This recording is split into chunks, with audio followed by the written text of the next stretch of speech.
Welcome to this new chapter of interesting story. अगर इस story पे अच्छे व्यूज, कमेंट और लाइक आए तभी ये स्टोरी कंप्लीट की जाएगी। सो अगर आप इस स्टोरी को पूरा सुनना चाहते हैं do support this story, subscribe our channel and support us.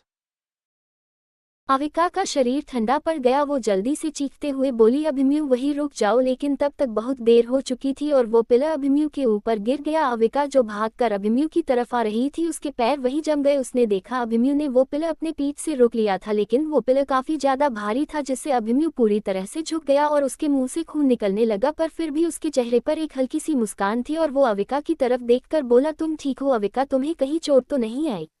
Avika Abhimanyu के पास आकर उस पिलर को हटने की नाकाम सी कोशिश करने लगी और रोते हुए बोली, मैं ठीक हूँ, प्लीज कोई है अभिमन्यु, मैं तुम्हें कुछ नहीं होने दूंगी। अभिमन्यु के शरीर से खून निकलने लगा और वो अविका से बोला, अपना ख्याल रखना कहकर उसने पिलर से अपने हाथ हटा लिए और देखते देखते वो पिलर अभिमन्यु के ऊपर गिर गया। अभिमन्यु या अविका जोर से चीखी।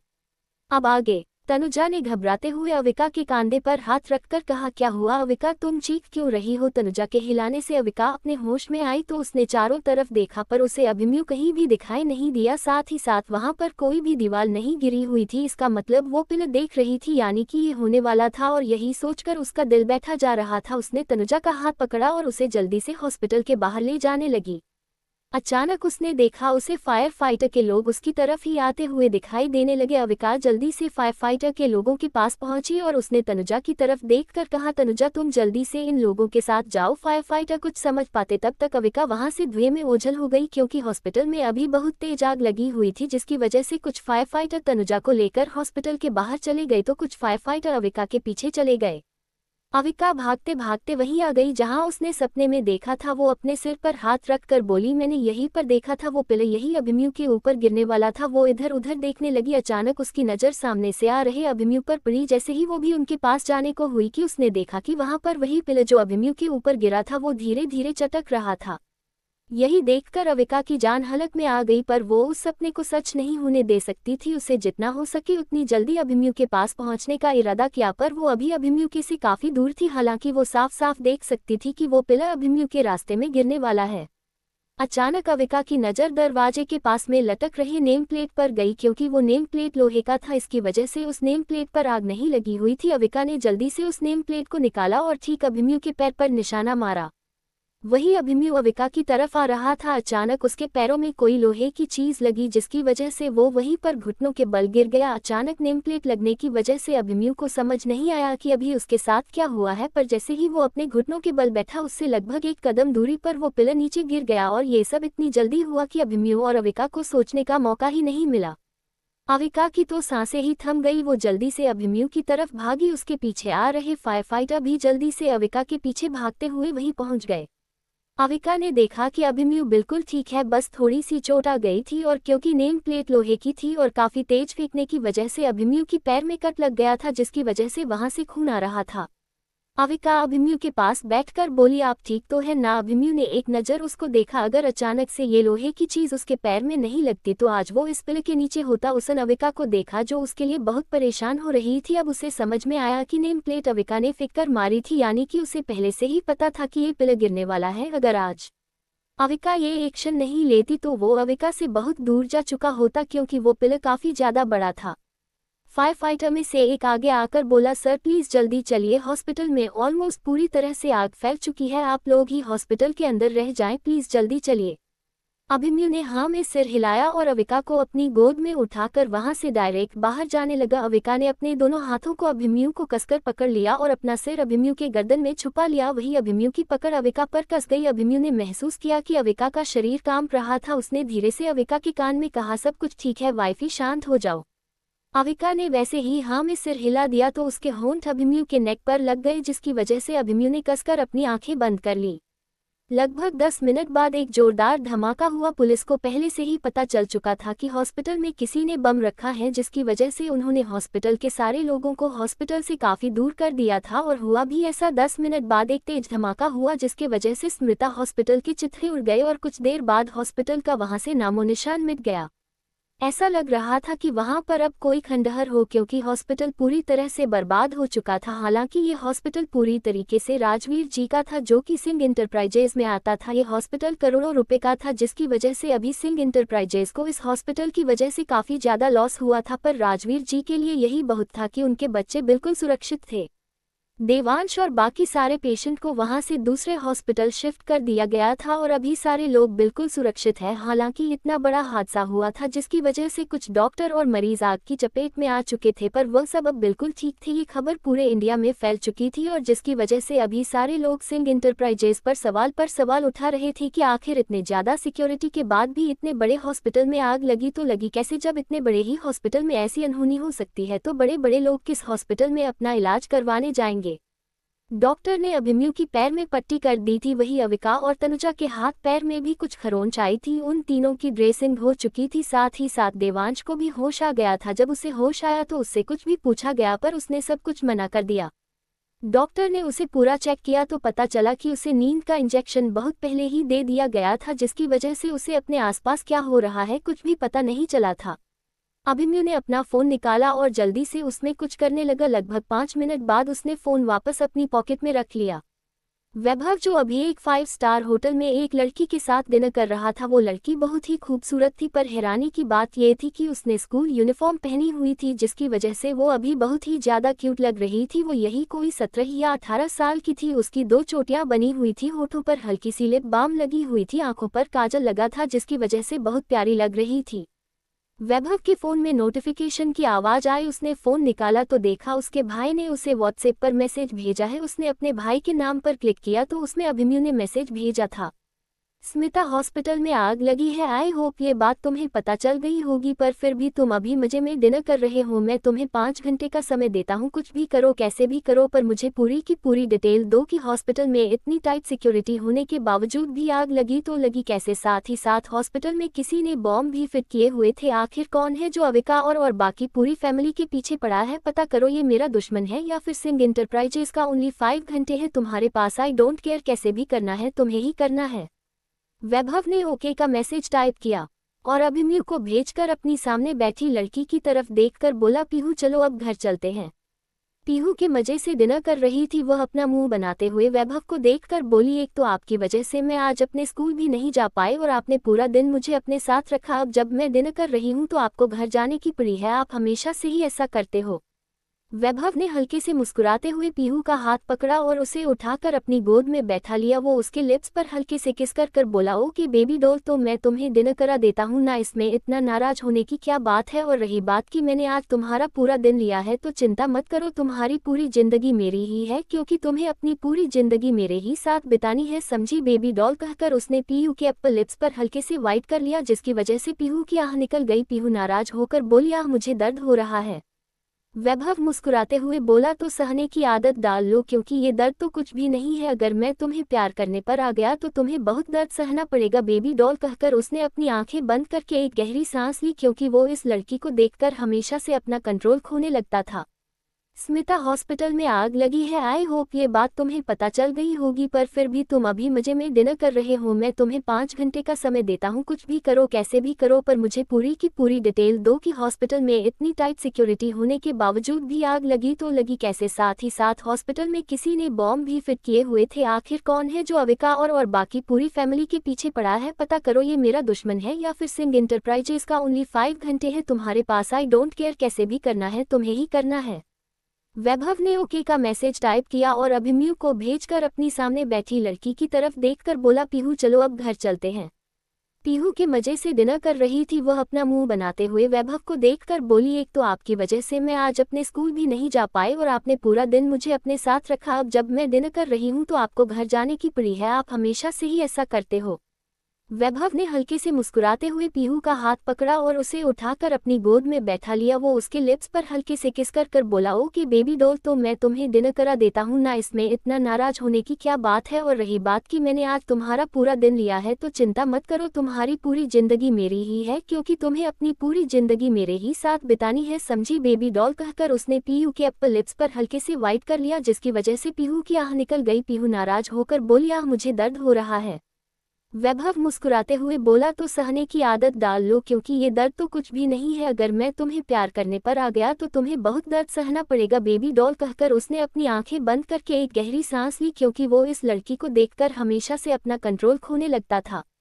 अब आगे। पीहू एक 17 साल की लड़की है जो अभी भी अपने 12th क्लास में है। ये एक अमीर परिवार से आती है, जिसकी वजह से एक बार पीहू का किसी ने किडनैप कर लिया था। वो अपने परिवार में इकलौती लड़की है। पीहू के परिवार में 7 पुश्तों से कोई भी लड़की ने जन्म नहीं लिया था, और जब पीहू का जन्म हुआ था तो पूरा परिवार खुशी से झूम उठा, क्योंकि झा परिवार में हमेशा लड़कों ने ही जन्म लिया था। इसकी वजह से पूरे परिवार की बस एक ही तमन्ना थी कि उनके घर पर एक लक्ष्मी का जन्म हो। जब पीहू ने जन्म लिया तो पूरा परिवार खुशी से झूम उठा। झा परिवार का मुंबई में बहुत बड़ा दबदबा है, और झा परिवार इसलिए सबसे ज्यादा फेमस है क्योंकि झा परिवार के सदस्य एक दूसरे से बहुत प्रेम करते हैं। और आज तक झा परिवार में कभी भी भाई बहनों या फिर देवरानी जेठानी में लड़ाई होने की खबर मीडिया में नहीं आई है, जिसकी वजह से झा परिवार हमेशा सुर्खियों में रहता है। पर तब पीहू की मुलाकात वैभव सिंघानिया से हुई थी, जो अंडरवर्ल्ड का किंग है। हालांकि ये बात पीहू को नहीं पता थी, क्योंकि जब पीहू को रात में सड़क से किडनैप करा जा रहा था तो वैभव उस रास्ते से निकल रहा था, इसलिए वैभव ने पीहू को बचा लिया था। पर जब पीहू को वैभव ने देखा तो वो उसका दीवाना हो गया। एक 17 साल की लड़की ने उसका दिल जीत लिया, और वो एक 17 साल की लड़की पर अपना दिल हार गया। पीहू के मम्मी पापा ने उसे बहुत नाजों से पाला है। वो अपने परिवार में इकलौती बेटी होने के कारण बहुत ही ज्यादा अच्छे से पाली गई है। हालांकि उसे इस बात का 1% भी घमंड नहीं है, और वो दूसरी लड़कियों से बहुत अलग है। आजकल की लड़कियां जो अपने पापा के पैसों पर ऐश करती है, पर इन सबसे पीहू बहुत अलग है। पीहू को दुनियादारी से कोई मतलब नहीं है। किडनैपर ने सोचा कि वो पीहू को किडनैप करके उनके पेरेंट्स से रुपए वसूल लेंगे, पर उन्हें क्या पता था कि उन्होंने यही सबसे बड़ी गलती कर दी, और वैभव ने उन सब को बहुत बुरी मौत मारा, जिसकी खबर पीहू क्या पूरे झा परिवार को भी नहीं हुई कि आखिर वो किडनैपर गए तो गए का कहा। वैभव की बात सुनकर एक पल को तो पीहू को समझ में नहीं आया कि वैभव के बोलने का मतलब क्या है। वो सवालिया नजरों से वैभव की आंखों में देखने लगी। वैभव उसके नाक पर टाइप करते हुए बोला, सिली गर्ल, तुम्हें मेरी आंखों में देखकर डर नहीं लगता? पीहू हंसते हुए बोली, डरते तो गैंगस्टर से है, पर आप गैंगस्टर थोड़ी ना हो, आप तो मेरे हीरो जिसने मुझे बचाया। वैभव अपनी एक आईब्रो उठाकर बोला, और अगर मैं गैंगस्टर निकला तो? पीहू एक पल को तो बिल्कुल चुप हो गई, और इसी वजह से वैभव बहुत गौर से पीहू को देखने लगा। वो जानना चाहता था कि आखिर उसकी बेबी डॉल क्या जवाब देगी, क्या वो उसे एक्सेप्ट कर पाएगी कि उसको एक गैंगस्टर ने बचाया। वो जिसको वो अपना हीरो मानती है, वो दरअसल एक अंडरवर्ल्ड का गैंगस्टर है। पीहू ने जब देखा कि वैभव बहुत सीरियस होकर उसे ही देख रहा है तो वो खिलखिलाते हुए बोली, तो क्या हुआ, आप सबके लिए गैंगस्टर होंगे पर मेरे लिए थोड़ी ना हो, मेरे लिए तो आप मेरे हीरो ही रहोगे।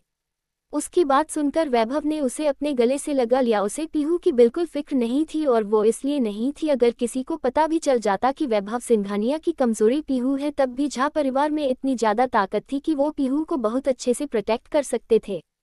हालांकि वैभव ने अपने बॉडीगार्ड पीहू के पीछे लगा दिए थे, जो पीहू को तो पता नहीं था पर झा परिवार को पता था, और कहीं ना कहीं ये भी पता था कि वैभव सिंघानिया उनकी बेटी को बहुत पसंद करता है। पर वो लोग थोड़ा डरते भी थे, क्योंकि सिंघानिया परिवार कोई मामूली परिवार नहीं था। पर फिर भी उन्होंने पीहू से इसका कोई भी जिक्र नहीं किया, क्योंकि वो वैभव के साथ बहुत कंफर्टेबल होकर बात करती थी। अगर उसे पता चल जाता कि वैभव एक अंडरवर्ल्ड का किंग है तो वो कभी भी वैभव से कंफर्टेबल होकर बात नहीं कर पाती, और वो हमेशा वैभव से डरती रहती। इसलिए वैभव ने पूरे झा परिवार से मना किया था कि वो पीहू का उसके बारे में कुछ भी ना बताएं। वो जो कुछ भी पूछना चाहेगी वो डायरेक्ट मुझसे पूछेगी, और मैं ही पीहू को अपने बारे में सारी सच्चाई बताऊंगा।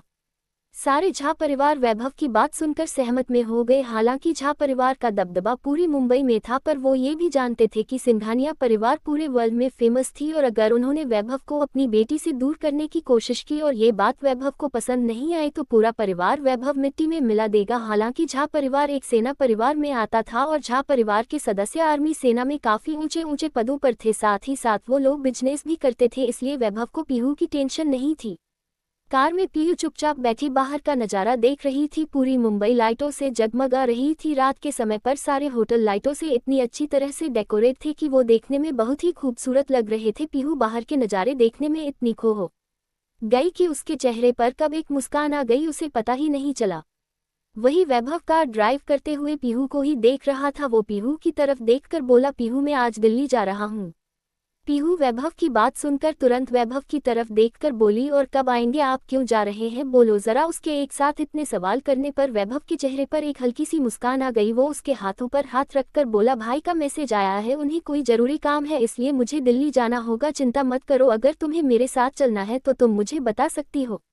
पीहू खुश होकर बोली, तो क्या मैं चल सकती हूँ। वैभव थोड़ा हैरान होकर बोला, पीहू तुम्हारे परिवार वाले क्या मान जाएंगे। मैं नहीं चाहता कि मैं कुछ भी उनके खिलाफ तुम्हारे साथ करूँ। तुम मेरा प्यार हो, मैं तुम्हें पूरे समाज के सामने अपनाना चाहता हूँ। ऐसे तुम पर कोई भी उंगली उठाएगा तो मैं बर्दाश्त नहीं कर पाऊंगा, और क्या पता तुम्हारे माँ बाप को मीना कर दे। पीहू अपने बाल सही करते हुए बोली, पीहू झा का किसी का डर नहीं है, और आप ये कैसी बातें कर रहे हैं। कोई आपकी बात सुनेगा तो ये कहेगा कि वैभव सिंघानिया पीहू झा के परिवार से डर गया, और जितना आप सीधे बनते हो ना, इतने सीधा तो नहीं हो आप। वैभव मुस्कुराते हुए बोला, और वो कैसे बेबी डॉल। पीहू बोली, मैंने अपने पापा और दादाजी को आपके सामने चुपचाप खड़े होते हुए देखा है। मैं एक बार सीढ़ियों से नीचे आ रही थी तो मैंने देखा था कि आप आराम से सोफे पर बैठे हुए थे और पापा और दादा चुपचाप से आपकी बात सुन रहे थे। हालांकि मुझे पता तो नहीं चला कि पापा दादाजी आपके सामने ऐसे क्यों खड़े हैं जिससे पूरा आर्मी ऑफिसर डरते हैं, वही पापा और दादाजी आपके सामने चुपचाप खड़े हैं। पर मुझे इतना तो पता चल गया था कि आप बहुत बड़े इंसान हो। उसकी बचकानी बात सुनकर वैभव के चेहरे पर एक मुस्कुराहट आ गई। चिंता मत कीजिए, मैं पीहू और वैभव दोनों की जोड़ी बहुत अच्छी और प्यारी दिखाऊंगी जिसमें सिर्फ प्यार होगा। पीहू बोली, मैंने अपने पापा और दादाजी को आपके सामने चुपचाप खड़े होते हुए देखा है। मैं एक बार सीढ़ियों से नीचे आ रही थी तो मैंने देखा था कि आप आराम से सोफे पर बैठे हुए थे और पापा और दादा चुपचाप से आपकी बात सुन रहे थे। हालांकि मुझे पता तो नहीं चला कि पापा दादाजी आपके सामने ऐसे क्यों खड़े हैं जिससे पूरा आर्मी ऑफिसर डरते हैं, वही पापा और दादाजी आपके सामने चुपचाप खड़े हैं। पर मुझे इतना तो पता चल गया था कि आप बहुत बड़े इंसान हो। उसकी बचकानी बात सुनकर वैभव के चेहरे पर एक मुस्कुराहट आ गई। अब आगे कुछ देर बाद कार झा परिवार के विला के सामने आकर रुकी। झा परिवार का विला ज्यादा बड़ा तो नहीं था पर वो काफी खूबसूरत था। झा परिवार का विला 3 मंजिल तक बना हुआ था जिसमें पीहू के दादा दादी, चाचा चाची, पीहू के मम्मी पापा और उसके सहारे भाई बहन रहते थे। जब गार्ड ने देखा कि यह कार सिंघानिया परिवार के छोटे बेटे की कार है तो उन्होंने तुरंत गेट खोल दिया, क्योंकि वैभव झा परिवार में पीहू से मिलने आते रहता था। हालांकि वो हमेशा महीने में एक बार या 2 महीने में एक बार ही आता था, पर फिर भी बाकी सारे लोग समझ चुके थे कि झा परिवार के कनेक्शन अब सिंघानिया परिवार से भी हो चुके हैं, और कुछ लोग ये बात जानकर झा परिवार से जलते भी थे। गार्ड ने फोन कर कह दिया कि वैभव सिंघानिया आए हुए हैं, तो सारे परिवार जो अभी लिविंग रूम में बैठे हुए थे उनके चेहरे पर एक हल्की सी शिकंजा आ गई। उन्हें थोड़ा वैभव से डर भी लगता था। हालांकि दादाजी और पापा के चेहरे पर अभी तक कोई भी परेशान नजर नहीं आई, क्योंकि वो एक आर्मी में ऑफिसर थे। दादाजी रिटायर हो चुके थे पर पापा अभी भी इंडियन आर्मी के जनरल थे। वैभव पीहू का हाथ पकड़कर विला के अंदर एंटर हुआ तो मिस्टर झा खड़े होकर बोले, आइए बैठिए वैभव, क्योंकि उसने मना कर दिया था कि कोई भी उसे मिस्टर सिंघानिया कहकर संबोधित ना करे, वो उसे वैभव नाम लेकर ही बुलाएं। और ये बात सारे झा परिवार को बहुत अच्छी लगी, इसलिए पीहू के चाचा चाची, मम्मी पापा, यहाँ तक कि दादी दादा सब वैभव को वैभव के नाम से ही बुलाते थे। वैभव पीहू के साथ वहां पर सोफे पर बैठ गया। उसके आने की वजह से वहां पर चारों तरफ खामोशी छा गई। दादाजी सिचुएशन को ऑकवर्ड देखकर बोले, क्या बात है वैभव, आप इतनी रात को यहाँ पर, और पीहू भी आपके साथ है। पीहू बेटा तो आज सुबह स्कूल गई थी, पर पीहू ने हमें बताया कि आपने उन्हें सुबह ही ज्वाइन कर लिया था और वो आज सुबह से ही आपके साथ थी। दादाजी की बात सुनकर वैभव ने एक शब्द में आंसर दिया था, हाँ। वैभव ने एक गहरी सांस ली और सारे परिवार वालों की तरफ देखकर बोला, मैं आज दिल्ली जा रहा हूँ और मैं चाहता हूँ कि पीहू भी मेरे साथ जाए, क्योंकि पीहू की इच्छा है, वो मेरे साथ दिल्ली जाना चाहती है। डोंट वरी, मैं पीहू को कुछ भी नहीं होने दूंगा, उसकी पूरी जिम्मेदारी मेरी रहेगी। तो क्या मैं ले जा सकता हूँ? उसकी बात सुनकर एक पल को फिर से पूरे हॉल में खामोशी छा गई। पीहू की मम्मी परेशान होकर पीहू के पापा की तरफ देखने लगी। पीहू के पापा वैभव की तरफ देखकर बोले, और अगर इसके लिए मैं मना कर दूं तो? वैभव कठोर शब्द में बोला, मुझे नहीं लगता मिस्टर झा कि मैं आपकी बात को मान भी पाऊंगा, क्योंकि पीहू की इच्छा है और वो मेरे साथ जाना चाहती है, मतलब वो जाएगी। मैं आपसे यहाँ उसकी इजाजत लेने नहीं आया हूँ, मैं आपको यहाँ बताने आया हूँ। पीहू की माँ परेशान होकर बोली, लेकिन बेटा पीहू अभी बहुत छोटी है, उसे कुछ भी समझ नहीं है, हम तुम्हें उसके साथ कैसे भेज दें? मैं माँ हूँ, मुझे उसकी चिंता रहेगी। तुम्हारा पीहू के साथ कोई भी रिश्ता नहीं है। अगर ये बात किसी को पता चली तो मेरी पीहू पर सब लोग उंगली उठाएंगे, और ये बात मैं क्या तुम भी बर्दाश्त नहीं कर पाओगे? बताओ, अब इसका जवाब दो मुझे। वैभव खड़ा हुआ और पीहू का हाथ पकड़कर पीहू के रूम की तरफ ले जाने लगा। वहीं पीहू की मां परेशान होकर वैभव की पीठ को देखने लगी। अचानक वैभव पलटकर पीहू की मॉम की तरफ देखकर बोला, डोंट वरी आंटी, क्योंकि पीहू मेरे साथ पीहू झा बनकर नहीं, पीहू वैभव राय सिंघानिया बनकर जाएगी, कहकर वहां से पीहू के रूम में चला गया। उसकी बात सुनकर पूरा परिवार शॉक्ड रह गया। सब हैरान होकर एक दूसरे को देखने लगे। उन्हें कुछ भी समझ में नहीं आया कि अभी वैभव का बोलने का मतलब क्या था। पीहू झा नहीं, पीहू राय सिंघानिया, ये कैसे हो सकता था। वो सब लोग बैठे यही सोच रहे थे और पता ही नहीं चला कि उन्हें बैठे बैठे 1 घंटा कब का हो गया। जब दरवाजे पर डोर बेल की आवाज आई तब सब लोग अपने अपने विचारों से बाहर आए। पीहू की मासी दरवाजा खोलने गई तो देखा वहां पर एक आदमी 3-पीस सूट पहने हाथों में डॉक्यूमेंट लेकर खड़े हुए था। वो पीहू की मासी की तरफ देखकर हल्के से मुस्कुराते हुए बोला, मिस, क्या मैं अंदर आ सकता हूँ? मुझे मिस्टर राय सिंघानिया ने बुलाया है। पीहू की मासी ने हाँ में सिर हिलाया और वो दरवाजे के सामने से हट गई। वो इंसान जहाँ सारे लोग बैठे थे वहां जाकर खड़ा हो गया। दादाजी उसे देखकर बोले, तुम कौन हो? वो कुछ कह पाता कि तब तक सीढ़ियों से वैभव की आवाज आई, वो मेरा मैनेजर है। सब ने उधर देखा तो वहां वैभव पीहू के साथ खड़ा हुआ था और उसका एक हाथ पकड़े हुए वैभव नीचे आ रहा था। वो फिर से सोफे पर बैठ गया और अपने पास में पीहू को बैठा लिया। सारे परिवार वाले सवालिया नजरों से वैभव को देखने लगे कि अब वो क्या कहेगा।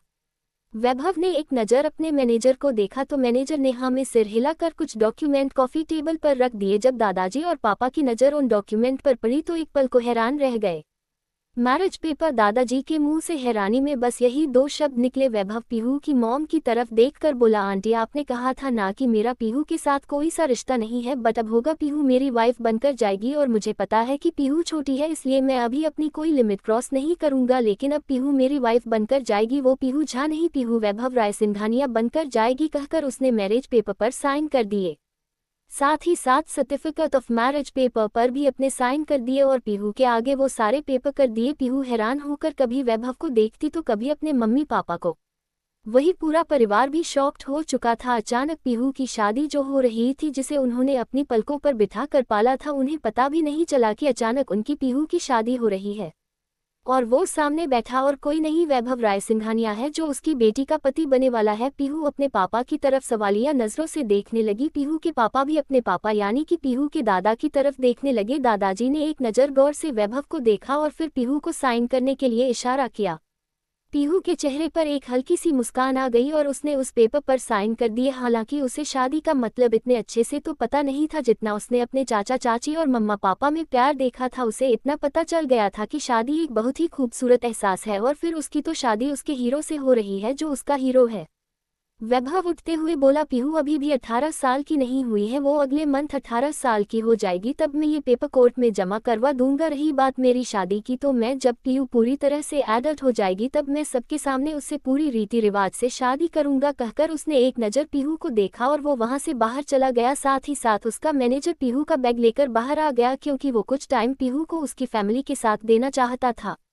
सारी यार, मैं धोखेबाज नहीं हूँ, बट मेरे पास अभी बिल्कुल भी समय नहीं है, इसकी वजह से मैं किसी के भी मैसेज का रिप्लाई नहीं दे पा रही हूँ। लेकिन हाँ, आप जो कोई भी मुझे मैसेज करेगा मैं उसका रिप्लाई देने की पूरी कोशिश करूँगी, ठीक है? और इस चैप्टर के बाद बाकी सारे कपल्स के बारे में साथ साथ लिखूंगी, ठीक है? वैभव उठते हुए बोला, पीहू अभी भी 18 साल की नहीं हुई है, वो अगले मंथ 18 साल की हो जाएगी, तब मैं ये पेपर कोर्ट में जमा करवा दूंगा। रही बात मेरी शादी की, तो मैं जब पीहू पूरी तरह से एडल्ट हो जाएगी तब मैं सबके सामने उससे पूरी रीति रिवाज से शादी करूंगा, कहकर उसने एक नज़र पीहू को देखा और वो वहां से बाहर चला गया। साथ ही साथ उसका मैनेजर पीहू का बैग लेकर बाहर आ गया, क्योंकि वो कुछ टाइम पीहू को उसकी फैमिली के साथ देना चाहता था। अब आगे पीहू की चाची और मां की आंखों में आंसू थे। पीहू की चाची आगे आकर पीहू का हाथ पकड़कर उसे सोफे पर बैठाते हुए बोली, पीहू बच्चा, अब तुम वैभव की दोस्त नहीं हो, अब तुम उसकी बीवी बन गई हो। हमें पता है कि तुम बहुत छोटी हो, तुम्हें पता भी नहीं है कि पति पत्नी के बीच क्या रिश्ता होता है, लेकिन एक बात ध्यान में रखना बेटा, जब भी तुम्हें कोई भी बात अच्छी लगे या फिर बुरी लगे तो उसे तुम वैभव के सामने खुलकर बताना, इससे वो तुम्हें समझेगा भी और तुम्हारी बात भी मानेगा। ध्यान रखना, कोई भी बात जो तुम्हें अनकंफर्टेबल करती है तुम उसे खुलकर वैभव को बताना, ठीक है? ताकि वो तुम्हारी बात को समझे। हमें पता है कि वैभव एक बहुत अच्छा लड़का है और हमें ये भी पता है कि तुम्हें शादी के बारे में ज्यादा कुछ नहीं पता है, लेकिन एक बात याद रखना बच्चा, शादी 2 लोगों का मिलन होती है और ये बहुत अटूट बंधन होता है, इसलिए हमेशा कोशिश करना अपने और वैभव के रिश्ते को अटूट बनाने की। पीहू की मां रुआंसी आवाज में बोली, हाँ पीहू बच्चा, और कोई भी बात तुम्हें परेशान करे तो तुम बेझिझक हमें कॉल कर कर पूछना, हम तुम्हें हमेशा अच्छी राह ही राह दिखाएंगे। पीहू रोते हुए बोली, आप सब लोग ऐसे ही रहोगे तो मैं बहुत रोने लगेगू, मुझे तो डर लगने लगा है। शादी से आपने पहले क्यों नहीं बताया कि शादी के बाद ये सब कुछ होता है? एक सिग्नेचर से मेरी लाइफ इतनी चेंज कैसे हो सकती है? पीहू की मासी जो रोने वाली थी वो हंसते हुए बोली, अरे मेरी छोटी सी पीहू, तेरी शादी हो चुकी है, तू सिग्नेचर से पीहू झा से पीहू वैभव राय सिंघानिया बन गई है। दादाजी खड़े होते हुए बोले, पीहू वैभव तुम्हारा इंतजार कर रहा है, सही से जाना और हाँ टाइम मिले तो हम लोगों से बात जरूर कर लेना, कहकर वो वहां से चले गए। साथ ही साथ पापा भी पीहू के सिर पर हाथ फेरा कर वहां से चले गए, क्योंकि उन्हें विश्वास नहीं हो रहा था कि उनकी छोटी सी पीहू अब उनकी बेटी नहीं बल्कि सिंघानिया परिवार की बहू बन चुकी है। ये सब इतनी अचानक में हुआ और उन्हें पता भी नहीं चला। वही पापा की आंखें में भी हल्की सी नमी आ गई। भले ही वो एक आर्मी ऑफिसर के जनरल थे, पर फिर भी वो पीहू के पापा थे। पीहू सबसे गले मिलकर बाहर आ गई।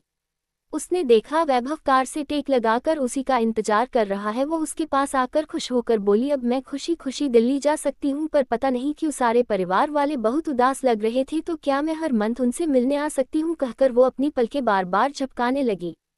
वैभव ने उसके होंठ पर किस कर कहा, हाँ बिल्कुल, जैसे मैं तुमसे हर मंथ मिलने आया करता था वैसे तुम अपने परिवार वाले से भी मिलने आ सकती हो। उसकी बात सुनकर पीहू बहुत खुश हो गई और वो उसके गले लग गई।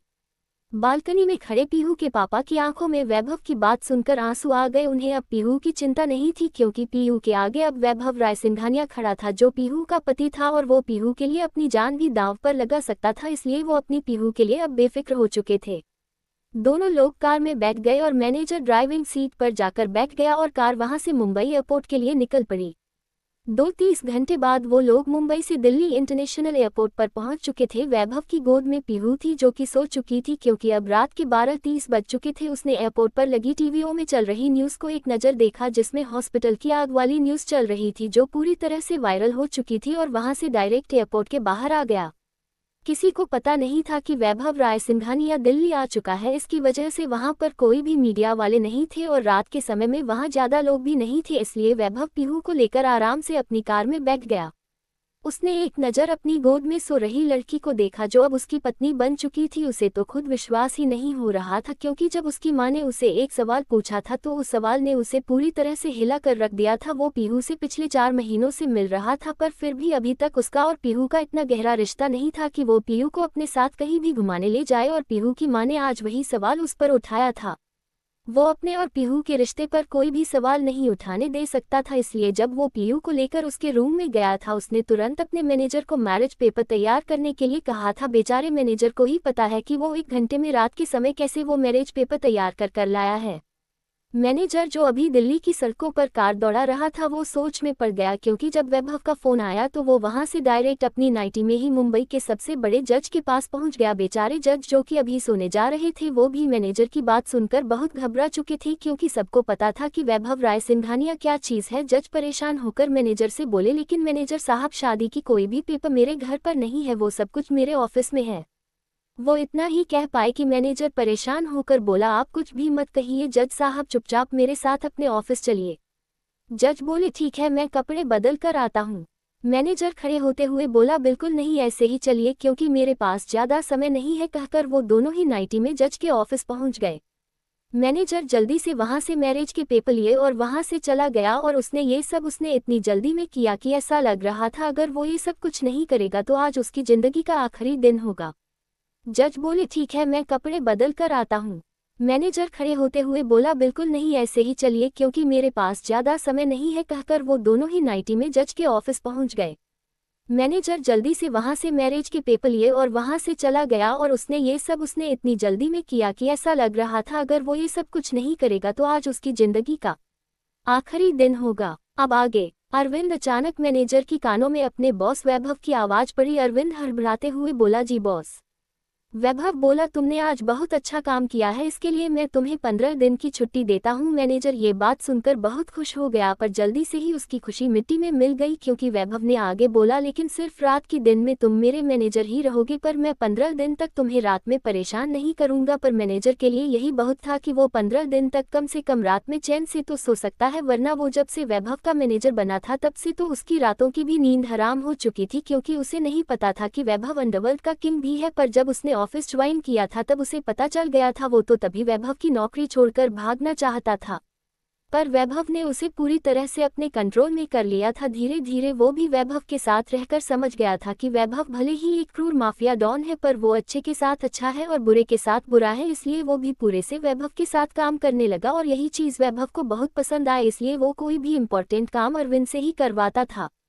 गाड़ी रुक गई और अरविंद कार से उतरते हुए बोला बॉस हम विला आ चुके हैं, कहकर उसने वैभव की तरफ का कार का दरवाज खोला और वैभव पीहू को लेकर विला के अंदर चला गया।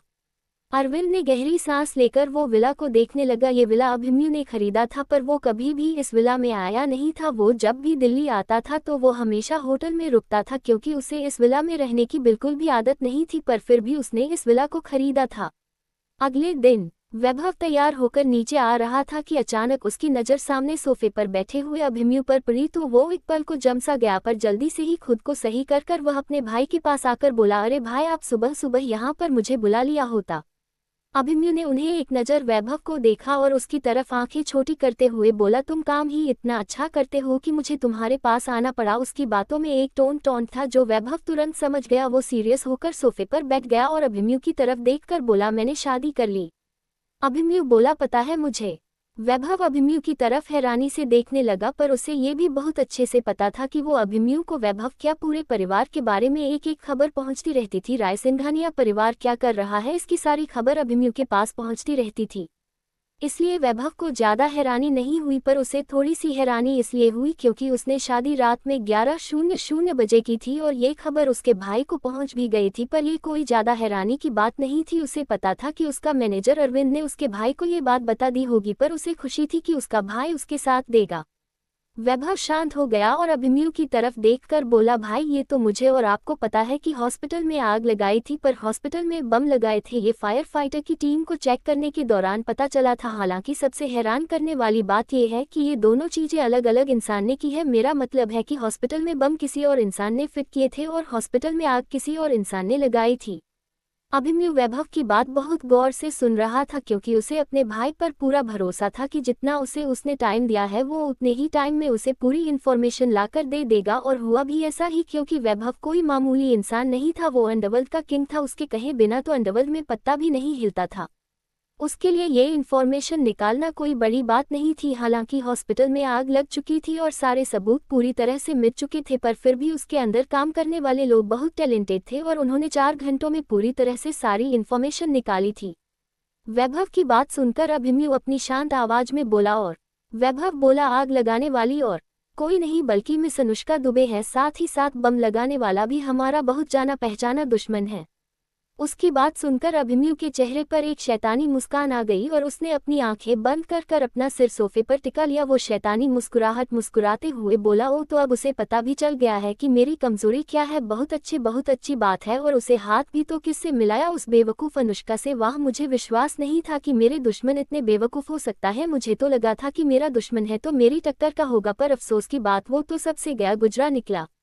उसकी बात सुनकर वैभव हल्के से मुस्कुराते हुए बोला वो कहावत सुनी है ना भाई, बेवकूफ़ इंसान बेवकूफ़ को ही पसंद करता है, इसलिए क्या कर सकते हैं, बट डोंट वरी मैं सब कुछ हैंडल कर लूँगा। अचानक वहां का माहौल बिल्कुल बदल गया। वैभव ने देखा उसके भाई के चेहरे के एक्सप्रेशन भी बहुत बदल चुके हैं। वो चुपचाप अभिमन्यु को देखने लगा। अभिमन्यु की आंखें एक पल में ही लाल हो चुकी थी। वो बहुत कड़क आवाज में बोला तुम कुछ नहीं करोगे, अब मैं खुद मैदान में उतरूंगा। बहुत शौक है ना उस अनुष्का दुबे को मेरी वाइफ को चोट पहुंचाना का, साथ मेरे दुश्मनों को भी बहुत शौक है मेरी कमजोरी को मिटाने का, लेकिन उन्हें पता नहीं है जिसको वो मेरी कमजोरी समझ रहे हैं वो एक शेरनी है जो दिन दहाड़े किसी को भी अपने मुंह में धर दबोचेगी और किसी को पता भी नहीं चलेगा। अभिमन्यु आगे कुछ कह पाता कि अचानक उसके कानों में एक प्यारी सी आवाज बढ़ी, वैभव। वैभव ने सामने देखा तो वहां पर पीहू खड़ी थी। उसने अभी एक लोवर और शर्ट पहनी हुई थी जिसमें वो बेहद प्यारी लग रही थी। पीहू ने एक नज़र अभिमन्यु को देखा और वो वैभव के पास आकर अपनी प्यारी सी आवाज में बोली, वैभव ये कौन है? वैभव खड़े होकर पीहू के पास आया और अभिमन्यु की तरफ देखकर बोला, ये मेरे बड़े भाई हैं। वैभव कुछ और कह पाता कि पीहू वैभव का हाथ हल्के से छोड़कर अभिमन्यु के पास आकर बोली, ओ अच्छा, तो आप वैभव के भाई हो, लेकिन जब आप वैभव के भाई हो तो आप मेरे भी भाई हुए ना। कहकर अभिमन्यु के पास ही बैठ गई और ये देखकर वैभव के चेहरे पर एक हल्की सी मुस्कान आ गई, क्योंकि उसे पता था उसकी वाइफ अभी बहुत इमैच्योर है। अभिमन्यु ने एक नज़र वैभव को देखा और फिर पीहू के सिर पर हाथ फिराते हुए बोला, बिल्कुल तुम मुझे भाई कह सकती हो। पीहू हंसते हुए बोली, थैंक यू भाई। अभिमन्यु खड़े होते हुए बोला, मैं चलता हूँ। पीहू उठकर उदास होकर बोली, पर सुन। तो उसकी बात सुनकर अभिमन्यु के कदम रुक गए। वो मुस्कुराते हुए बोला, हाँ बोलो। पीहू वैभव के पास आ गई और उसका हाथ पकड़कर अभिमन्यु के पास ले जाकर बोली, भैया मैंने सुना है कि आपकी शादी हो चुकी है, तो क्या आप मुझे अपनी वाइफ से मिलाओ? मैं भी उन्हें देखना चाहती हूँ, क्योंकि वैभव ने उनकी बहुत तारीफ की थी। अविका के बारे में सोचकर अभिमन्यु के चेहरे पर एक बहुत ही प्यारी और बड़ी सी मुस्कान आ गई। वो वैभव की तरफ देखकर बोला, आज शाम को पीहू को लेकर सिंह विला चले जाना। वैभव ने हाँ में सिर हिलाया तो अभिमन्यु वहां से चला गया। उसके जाने के बाद ही वैभव ने पीहू को अपनी गोद में उठाया और उसे सोफे पर लिटाकर खुद उसके ऊपर आते हुए बोला, मेरी इमैच्योर वाइफ, मुझे पता है कि तुम्हें किसी से डर नहीं लगता है, लेकिन ध्यान रखना, हर किसी से तुम इतनी खुलकर बात नहीं कर सकती हो। मैं तुम्हें ये बात समझा रहा हूँ, क्योंकि हर कोई अच्छा नहीं होता है। पीहू परेशान होकर बोली, तो क्या मतलब है आपका? आपके भाई भी बुरे इंसान है क्या? वैभव पीहू के होठों पर हल्की सी किस करते हुए बोला, नहीं पीहू, बट याद रखना, जिससे मैं कहूँ तुम ओनली उसी से बात करना, और अगर जिससे मैं मना कर दूँ तुम उसे भूलकर भी कोई बात मत करना, ठीक है? पीहू ने हाँ में सिर हिलाया तो वैभव पीहू को बहुत सॉफ्ट सी किस करने लगा। वही पीहू भी बिल्कुल चुपचाप सोफे पर लेटी रही, क्योंकि इन 4 महीनों ने वैभव उसे सिर्फ किस करता था, और वो भी बहुत सॉफ्ट, जिसका एहसास पीहू को बहुत मीठा लगता था। और वैभव की किस हमेशा पीहू के शरीर में रोंगटे खड़े कर देती थी। उसे वैभव की किस से एक मीठा सा एहसास होता था, इसलिए वो कभी भी वैभव को किस करने से नहीं रोकती थी। वैभव पीहू के होठों पर हल्की सी किस करते हुए बोला, नहीं पीहू, बट याद रखना, जिससे मैं कहूँ तुम ओनली उसी से बात करना, और अगर जिससे मैं मना कर दूँ तुम उसे भूलकर भी कोई बात मत करना, ठीक है? पीहू ने हाँ में सिर हिलाया तो वैभव पीहू को बहुत सॉफ्ट सी किस करने लगा। वही पीहू भी बिल्कुल चुपचाप सोफे पर लेटी रही, क्योंकि इन 4 महीनों ने वैभव उसे सिर्फ किस करता था, और वो भी बहुत सॉफ्ट, जिसका एहसास पीहू को बहुत मीठा लगता था। और वैभव की किस हमेशा पीहू के शरीर में रोंगटे खड़े कर देती थी। उसे वैभव की किस से एक मीठा सा एहसास होता था, इसलिए वो कभी भी वैभव को किस करने से नहीं रोकती थी। अब आगे जब पीहू को सांस लेने में प्रॉब्लम होने लगी से तो वैभव उसके ऊपर से उठकर बैठ गया और उसे भी उठाकर अपनी गोद में बैठा लिया। वो उसके बालों को सही करते हुए बोला, भाभी भी तुम्हारी तरह है, हालांकि मैंने उन्हें सिर्फ एक ही बार ही देखा है, जब भाई और भाभी की शादी हुई थी। उसके बाद मैंने भाभी को नहीं देखा है, तो मुझे भी उनके बारे में जितना भी पता है वो सारा कुछ अपने मैनेजर के से पता करके बता रहा हूँ। पर जहाँ तक भाभी की बात है, वो मेरे भाई को भी पसंद करने लगी है। हालांकि उनकी एज तुम्हारी ही तरह है, वो तुमसे लगभग 4-5 महीने ही बड़ी होंगी, इसलिए तो उनसे खुलकर बात कर सकते हो, वो दिल की बिल्कुल भी बुरी नहीं है। पीहू खुश होकर बोली, अरे वाह, ये तो बहुत अच्छी बात है, पर आपकी भाभी भैया से कितनी छोटी है और आप भी मुझसे कितने बड़े हो? कहते हुए पीहू मुंह बनाने लगी। वैभव उसके लिप्स पर वाइट करते हुए बोला, अच्छा तो मैं तुमसे बड़ा लगता हूँ? पीहू अपने होंठ पर हाथ रखकर बोली, और क्या नहीं, आप मुझसे पूरे 6 साल बड़े हो। हाय राम, मेरा पति कितना बड़ा है मुझसे, कहकर पीहू वैभव की गोद से उठकर अपने रूम में भाग गई। वैभव उसके पीछे भागते हुए बोला, पीहू रुको, तुम्हें तो मैं बताता हूँ कि मैं तुमसे कितना बड़ा हूँ। पीहू भागते हुए बोली, रुकूंगी तभी तो आप बताओगे, कहकर वो रूम में भाग गई। अभिमन्यु हॉस्पिटल पहुंच चुका था। ये हॉस्पिटल सिंह इंटरप्राइजेज में नहीं आता था, पर फिर भी ये हॉस्पिटल इंडिया के जाने वाले हॉस्पिटल में से एक था। पर अब अभिमन्यु कोई भी रिस्क नहीं लेना चाहता था, इसलिए आज ही देवांश वहां से अवस्थी बिला में शिफ्ट हो रहा था। हालांकि डॉक्टर ने सब कुछ तैयार कर दिया था और अवस्थी बिना में एक रूम को पूरी तरह से हॉस्पिटल रूम में बदल दिया था, क्योंकि देवांश की सिर की चोट काफ़ी ज़्यादा गहरी थी और उसकी सर्जरी हुई थी, जिसकी वजह से अभी लगभग उसे 15 दिन तक और रेस्ट करने की ज़रूरत थी। हालांकि वो लगभग 3 महीने तक ऑफिस का बिल्कुल भी काम नहीं कर सकता था और से 6 महीने तक ज़्यादा काम का प्रेशर लेने के लिए भी मना कर दिया गया था। इसकी वजह से देवांश थोड़ा परेशान भी हो गया था, क्योंकि वो ऐसे ही खाली नहीं बैठ सकता था। पर अभिमन्यु की सख्त इंडक्शन थी कि कोई भी उसे कोई भी काम ना करने दे। कुछ देर बाद देवांश को डॉक्टरों की मदद से अवस्थी विला ले जाया गया, जो कि अभी एक हफ्ते पहले ही मिस्टर और मिसेज अवस्थी ने खरीदा था। विला पूरी तरह से तैयार था और ये काफी खूबसूरत विला था। ये विला सिंह विला के पास में ही था और इसलिए अविका कभी भी अवस्थी विला जा सकती थी, क्योंकि अवस्थी विला सिंह से लगभग 5 मिनट की दूरी पर था। अवस्थी विला। देवांश के रूम में अभी मिसेस अवस्थी, अविका और तनुजा और 2 नर्स डॉक्टर जो देवांश की केयर करने के लिए आई थी वो रूम में मौजूद थी। लेकिन देवांश की नज़र तो सिर्फ तनुजा पर थी, क्योंकि हॉस्पिटल में उसकी और तनुजा की बॉन्डिंग बहुत अच्छी हो चुकी थी। लेकिन ये हॉस्पिटल नहीं था, ये घर था। अब वो तनुजा से कैसे मिलेगा, यही वो सोच रहा था। जब तनुजा ने देखा कि देवांश कुछ सोच रहा है तो वो तुरंत उठ खड़ी हुई और अविका की तरफ देखकर बोली, अविका मुझे बहुत दिन हो गए हैं, मैं घर पर नहीं गई हूँ, इसलिए पापा मम्मी के कई बार फ़ोन और मैसेजेस आ चुके हैं, इसलिए मैं घर जा रही हूँ।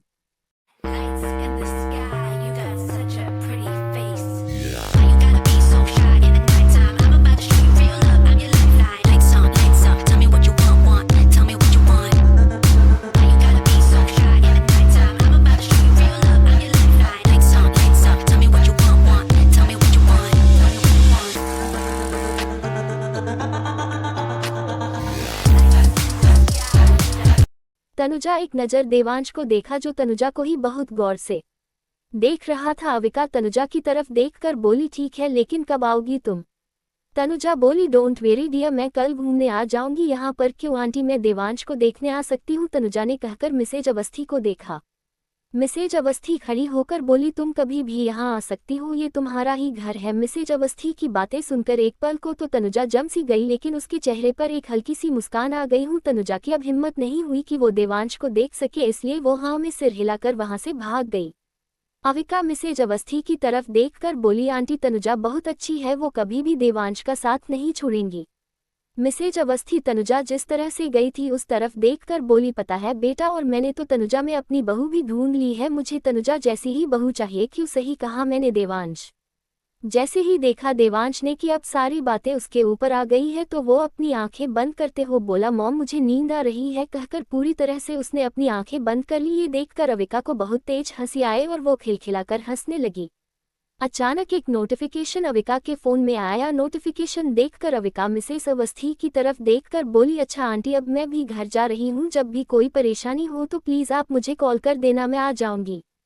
मिसेज अवस्थी ने हाँ में सिर हिलाया तो अविका ने 2 ही कदम आगे बढ़ाए कि कुछ सोचकर वो वापस पीछे मुड़ी और मिसेस अवस्थी के गले मिलकर बोली, मुझे हमेशा अपनी छोटी बेटी समझकर कुछ भी बता देना और कभी भी कोई भी बात कहने से मुझसे हिचकिचाना मत, ठीक है? मिसेज अवस्थी ने हाँ में सिर हिलाया और अविका के सिर पर हाथ फिराया तो अविका मुस्कुराते हुए वहां से चली गई। अविका ने अपने फोन में आए नोटिफिकेशन को पढ़ा। मैसेज मिस्टर अननोन पसंद से आया था, जिसमें लिखा था, समय मिले तो आप मुझे कॉल कर लेना। मैसेज पढ़कर अविका ने ओके का मैसेज टाइप करके अननोन पसंद को भेज दिया। ये वही अननोन पसंद था जिसे अविका ने आदित्य और अनुष्का की इन्फॉर्मेशन निकलवाने के लिए फ़ोन किया था, जो उसकी मैरिड होने की बात सुनकर ही तुरंत मान गया था। मैसेज भेजकर अविका ने अपनी आंखें बंद कर ली और अचानक अपनी आंखें खोली तो उसकी आंखें एकदम लाल हो चुकी थी। अब उसकी आंखों में बिल्कुल भी मासूमियत नहीं थी। उनकी आंखें ऐसी थी कि अगर कोई एक बार देख ले तो वो अविका की आंखों को देखकर ही अपनी जान दे दे। अविका आंखें इतनी ज्यादा लाल हो चुकी थी कि ऐसा लग रहा था कि अभी उसकी आंखों खून निकलने लगेगा, लेकिन वो गुस्से की वजह से थी। अविका के चेहरे पर एक शैतानी मुस्कुराहट आ गई और वो मुस्कुराते हुए बोली, जस्ट वेट एंड वॉच, मैं तुम्हें बर्बाद कर दूंगी। मिस अनुष्का, तुम्हें बहुत शौक है ना दूसरों की जिंदगी बर्बाद करने का, तुमने इसी की वजह से अविका की जिंदगी बर्बाद कर दी और उसी तरह से मैं भी तुम्हारा जीना हराम कर दूंगी। बस कुछ दिनों की बात है। और उसने एक गहरी सांस लेकर अपनी आंखें फिर से बंद कर खोली तो अब उसकी आंखों में आया गुस्सा एक पल में गायब हो चुका था। अब उसकी आंखें सिर्फ मासूमियत सी भरी हुई थी जिस पर कोई भी फिदा हो सकता था। तो क्या होगा आगे और क्या करने वाली है अविका अनुष्का के साथ, और कौन दे रहा है अनुष्का का साथ अविका और बाकी पूरे परिवार को बर्बाद करने में? क्या कोई ऐसा इंसान है जो अभिमन्यु और अविका को बर्बाद करना चाहता है और जिसके बारे में अविका को नहीं पता है? जानने के लिए पढ़ते रहिए मेरी पूरी कहानी। स्माइलिंग फेस मैसेज भेजकर अविका ने अपनी आंखें बंद कर ली और अचानक अपनी आंखें खोली तो उसकी आंखें एकदम लाल हो चुकी थी। अब उसकी आंखों में बिल्कुल भी मासूमियत नहीं थी। उनकी आंखें ऐसी थी कि अगर कोई एक बार देख ले तो वो अविका की आंखों को देखकर ही अपनी जान दे दे। अविका आंखें इतनी ज्यादा लाल हो चुकी थी कि ऐसा लग रहा था कि अभी उसकी आंखों खून निकलने लगेगा। लेकिन वो गुस्से की वजह से थी। अविका के चेहरे पर एक शैतानी मुस्कुराहट आ गई और वो मुस्कुराते हुए बोली, जस्ट वेट एंड वॉच, मैं तुम्हें बर्बाद कर दूंगी। मिस अनुष्का, तुम्हें बहुत शौक है ना दूसरों की जिंदगी बर्बाद करने का। तुमने इसी की वजह से अविका की जिंदगी बर्बाद कर दी और उसी तरह से मैं भी तुम्हारा जीना हराम कर दूंगी। बस कुछ दिनों की बात है। और उसने एक गहरी सांस लेकर अपनी आंखें फिर से बंद कर कर खोली तो अब उसकी आंखों में आया गुस्सा एक पल में गायब हो चुका था। अब उसकी आंखें सिर्फ मासूमियत सी भरी हुई थी जिस पर कोई भी फिदा हो सकता था। अब आगे अविका अभिमन्यु के पास पहुंच गई जो कि अभी मिस्टर अवस्थी से बातें कर रहा था। वो मिस्टर अवस्थी की तरफ देखकर बोली, अच्छा ठीक है अंकल, अब हम चलते हैं, कोई भी काम हो तो आप हमें बेझिझक बता देना। मिस्टर अवस्थी मुस्कुराते हुए बोले, बिल्कुल बेटा। तो दोनों लोग वहां से सिंगविला के लिए वापस निकल गए। कार में अभिमन्यु खुद का कार ड्राइव कर रहा था पर फिर भी उसके पीछे और आगे लगभग 5 गाड़ियां जा रही थी। अभिमन्यु को बिना बताए ही 4 गाड़ियां उसे प्रोटेक्ट कर रही थी क्योंकि बॉडीगार्ड अपने बॉस को ऐसे ही नहीं जाने दे सकते थे। हालांकि अभिमन्यु उनसे अपने पीछे आने से मना करता था कि वो उनके पीछे नहीं आए, पर ये बॉडीगार्ड अभिमन्यु की भी नहीं सुनते थे। ये बॉडीगार्ड अभिमन्यु के पापा ने अभिमन्यु को गिफ्ट किए थे। मतलब ये बॉडीगार्ड्स वर्ल्ड के सबसे बेस्ट बॉडीगार्ड थे जो कि अब अभिमन्यु के पास थे। ये सब अनाथ थे जिसकी वजह से इन्हें किसी का भी डर नहीं था। ये जब से अभिमन्यु के पास आए थे तब से ना अभिमन्यु सुनते थे और ना ही किसी और की, ये बस सुनते थे तो फिर सिर्फ अभिमन्यु के पापा की। इसलिए ये हमेशा अभिमन्यु को प्रोटेक्ट करते थे और इनकी ही वजह से कई बार अभिमन्यु मौत के मुंह से बच के बाहर आया था और ये बात अविका बहुत अच्छे से जानती थी। इसलिए इन बॉडीगार्ड को देखकर अविका कभी भी कुछ नहीं कहती थी और ये बात अविका भी बहुत अच्छे से जानती थी कि ये बॉडीगार्ड उसके लिए ही अपनी जान भी दे सकते हैं। अभिमन्यु ड्राइव करते हुए अविका की तरफ देखकर बोला, अविका। अविका जो बाहर देख रही थी वो अभिमन्यु को देखकर बोली, हाँ बोलो। अभिमन्यु उसे देखकर बोला, आज सिंगविला में वैभव और उसकी वाइफ आ रही है। अविका हैरान होकर बोली, वैभव मतलब तुम्हारा छोटा भाई और वाइफ, मतलब उनकी शादी हो गई? अभिमन्यु ने हाँ में सिर हिलाया तो अविका फिर से हैरान होकर बोली, लेकिन कब, कहाँ, कैसे? अभिमन्यु हल्की सी मुस्कान मुस्कुराते हुए बोला, आज शाम को आ रही है, उससे बात कर लेना। वैसे मैं उससे मिल चुका हूँ, वो बहुत अच्छी है, बिल्कुल छोटी बच्ची की तरह। अविका मुंह बनाते हुए बोली, आप कितने बुरे हो, आप मेरी देवरानी से मिल भी लिया और आपने मुझे बताया भी नहीं। अभिमन्यु हंसते हुए बोला, तुम्हारी देवरानी आ तो रही है तो क्या तुम उससे मिल लेना। वैसे तुम उससे देवरानी समझकर मिलोगी या फिर बड़ी बहन? अविका कुछ सोचने लगी। उसे थोड़ा मजाकिया अंदाज में बोली, वो क्या है ना कि वो मेरी देवरानी भी है और फिर अगर क्यूट हुई तो छोटी बहन भी, लेकिन फिर भी मैं उसकी जेठानी हूँ तो थोड़ा तो हुक्म चलाना बनता है ना। अभिमन्यु अपनी आईब्रो उठाकर बोला, तुम उस पर हुक्म चलाओगी? अविका हंसते हुए बोली, अरे और क्या तुमने देखा नहीं है टीवी सीरियल में जेठानी कितनी तेज होती है और वो जो काम भी अपनी देवरानी को देती है देवरानी चुपचाप वो सारा काम कर लेती है और सारी बातें भी मानती है। तो सोचा इस बार मैं भी ट्राई करके देख लूँ, आफ्टर ऑल मैं अब जेठानी जो बन चुकी हूँ। अभिमन्यु ने एक नज़र अविका को देखा और अपना सिर हिला दिया। वो अपने मन में बोला, मैं किसी और की क्या बात करूं, मेरी ही वाइफ मुझे हमेशा हैरान कर देती है अपनी इन प्यारी प्यारी हरकतों से। अभिमन्यु ने अचानक कार रोक दी तो अविका हैरान होकर बोली, क्या हुआ? वो कुछ समझ पाती कि तब तक वो अभिमन्यु की गोद में आ चुकी थी।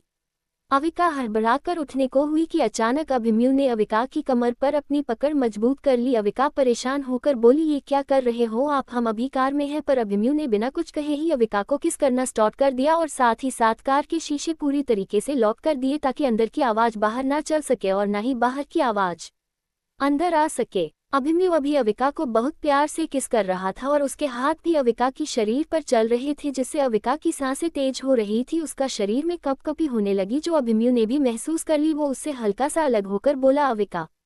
इस एक शब्द ने अविका को पूरी तरह शांत कर दिया। अविका ने अपनी झुकी हुई पलकों को उठाकर अभिमन्यु को देखा। वही अभिमन्यु कुछ भी नहीं बोल रहा था, वो बस अविका के लाल हुए चेहरे को देख रहा था। अविका ने अभिमन्यु से अपनी नजरें हटा ली क्योंकि वो अभिमन्यु की आंखों में और नहीं देख सकती थी।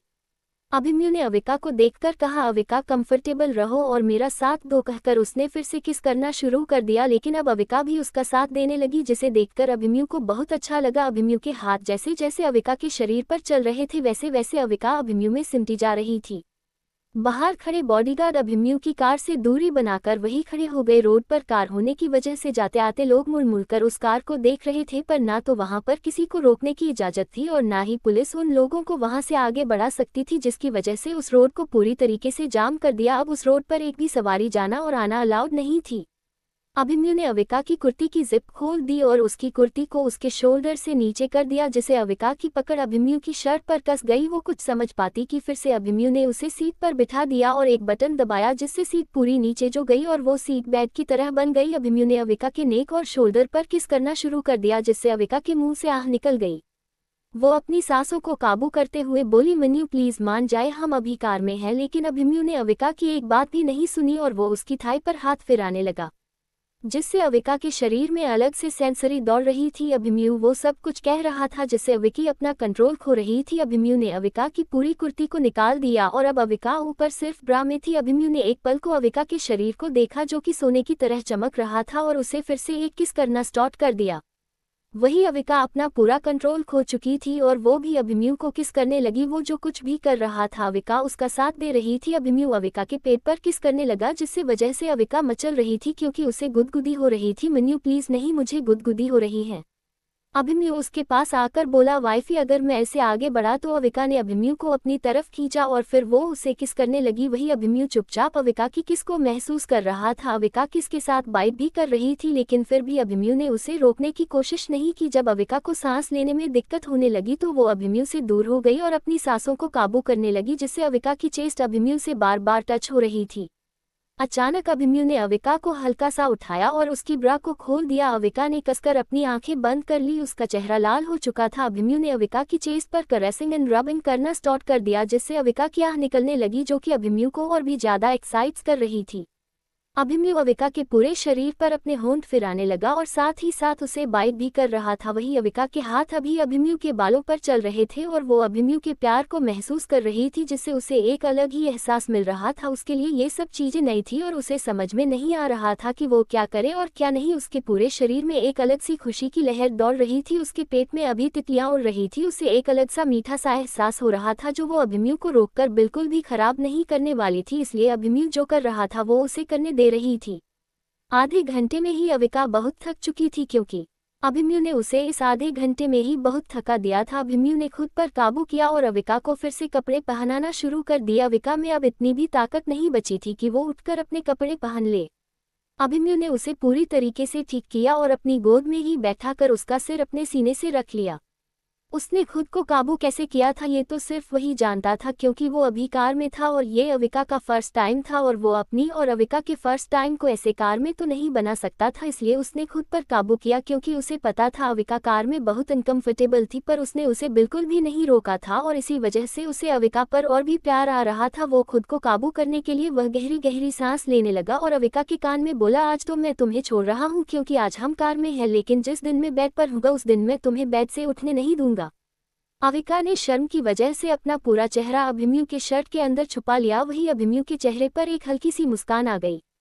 उसने खुद को काबू कैसे किया था ये तो सिर्फ वही जानता था, क्योंकि वो अभी कार में था और ये अविका का फर्स्ट टाइम था और वो अपनी और अविका के फर्स्ट टाइम को ऐसे कार में तो नहीं बना सकता था। इसलिए उसने खुद पर काबू किया, क्योंकि उसे पता था अविका कार में बहुत अनकंफर्टेबल थी, पर उसने उसे बिल्कुल भी नहीं रोका था और इसी वजह से उसे अविका पर और भी प्यार आ रहा था। वो खुद को काबू करने के लिए वह गहरी गहरी सांस लेने लगा और अविका के कान में बोला, आज तो मैं तुम्हें छोड़ रहा हूँ, क्योंकि आज हम कार में हैं, लेकिन जिस दिन मैं बेड पर होगा उस दिन मैं तुम्हें बेड से उठने नहीं दूंगा। अविका ने शर्म की वजह से अपना पूरा चेहरा अभिमन्यु के शर्ट के अंदर छुपा लिया। वही अभिमन्यु के चेहरे पर एक हल्की सी मुस्कान आ गई। अब आगे अविका को सिंगविला छोड़कर अभिमन्यु ऑफिस के लिए निकल गया, क्योंकि वो बहुत दिनों से ऑफिस नहीं गया था। इसकी वजह से ऑफिस में बहुत ज्यादा काम पेंडिंग पर पड़ गया था और इसी वजह से अभिमन्यु ऑफिस चला गया। वही अविका जब सिंगविल के अंदर आई तो उसने देखा नेहा सोफे पर अकेली बैठी है और कुछ उदास भी लग रही थी। अविका को पता था कि अनुष्का कभी भी दिन में ज्यादा सिंगविला में नहीं रुकती है, वो हमेशा अपने दोस्तों के साथ पार्टियां और चाल चलने में ही सोचते हुए समय बिता देती है। इसलिए उसे पूरा भरोसा था कि अभी भी घर में अनुष्का नहीं होगी। और रही बात उसकी पापा की, तो वो अभी हॉस्पिटल के केस की वजह से सिंह इंडस्ट्री गए हुए थे, इसलिए सिंगविला में नेहा जी अकेले ही बची थी। अविका नेहा के पास बैठकर बोली, अरे आंटी आप यहाँ अकेले क्यों बैठी है, क्या हुआ, और आप उदास भी लग रही हैं। नेहा उदास होकर बोली, हम क्या करें अविका, हम खाली पेट चुप ही बैठते हैं। जब हम किचन में गए थे और हमने कहा कि हम खाना बना ले तो मेड ने हमसे ये कहकर मना कर दिया कि हम अपनी पसंद बता दे और वो हमें खाना बनाकर दे देंगे, इसलिए हम चुपचाप यहाँ पर बैठे हैं। उनकी बात सुनकर अविका हंसते हुए बोली, अरे आंटी, आप इतनी सी बात के लिए उदास है, और रही बात मेड की तो वो आपसे इसलिए काम नहीं करवा रही हैं क्योंकि उन्हें डर है, क्या पता आपको कुकिंग करनी आती है या नहीं आती है, और फिर मेड का तो काम ही है घर का सारा काम करना, इसलिए वो आपसे काम नहीं करवा रही है। और रही बात आपकी भूख की, चलो आज अपने लोग किचन में खाना बनाते हैं, वैसे भी लंच टाइम तो कुछ देर में होने वाला है। नेहा खुश होकर बोली, अच्छा है अविका, तुम्हें पता है हमें खाना बनाना आता है, और वो भी बहुत अच्छे से, हमें माँ पापा ने सिखाया था, तुम पता हमारे पापा को भी खाना बनाना आता था। चलो तो फिर आज लंच हम दोनों बनाते हैं, लेकिन क्या तुम्हें खाना बनाना आता है? अविका बोली, थोड़ा बहुत आता है, मैं आपकी मदद कर सकती हूँ। क्योंकि मानसी को याद आया, जब अविका 4 साल तक आदित्य के साथ रही थी तो उसने आदित्य के लिए काफ़ी ज़्यादा टेस्टी टेस्टी खाना बनाकर खिलाया था, पर आदित्य के मुंह से कभी भी उसकी तारीफ नहीं निकली थी, हमेशा उसकी टेस्टी खाने को ठीक ही कहकर बात टाल देता था। दोनों लोग किचन में पहुंच गए। जब मेड ने फिर से नेहा को देखा तो वो बोली, मैम बस 30 मिनट और दीजिए, हमने सारा खाना लगभग तैयार कर लिया है, बस उसे बनाना बाकी रह गया है। अविका बोली, आप लोग बाहर जाए, लंच हम और आंटी बनाते हैं, रही बात आपकी तैयार करने की तो ठीक है, फिर हम बाकी सारा काम खुद कर लेंगे। मेड ने एक बार अविका और नेहा को देखा और हाँ में सिर हिलाकर वहां से सही से चली गई। लगभग 30 मिनट बाद खाना पूरी तरह से तैयार हो चुका था, क्योंकि मेड ने पहले से ही सब कुछ सामान तैयार कर रख दिया था, बस उन्हें फ्राई करना रह गया था, जो कि नेहा ने किया था, और कुछ खाने की तैयारी अविका ने की थी, जिसकी महक पूरी किचन में फैल गई थी। नेहा हैरान होकर बोली, हमें नहीं पता था अविका कि तुम्हें खाना बनाना भी आता है। अविका मुस्कुराते हुए बोली, हाँ कभी कभी हम सीख लेते हैं। नेहा मुस्कुराते हुए बोली, अच्छा तो आप भी हम कर बात करने लगी हैं। अविका बोली, अरे नहीं आंटी जी, वो जब आप बात करती हो ना तो मुंह से थोड़ा निकल जाता है, कहकर दोनों हंसने लगी। मेड ने लंच टेबल पर लगाया और अविका और नेहा दोनों अपने अपने रूम में चेंज करने चली गई थी, क्योंकि खाना बनाते टाइम उन दोनों के कपड़े खराब हो चुके थे। हालांकि उन्होंने एयरप्लेन पहने थे, पर फिर भी बोलो फ्रेश होकर आए तो उन्होंने देखा डाइनिंग टेबल पर राजवीर और अनुष्का दोनों बैठे हुए थे।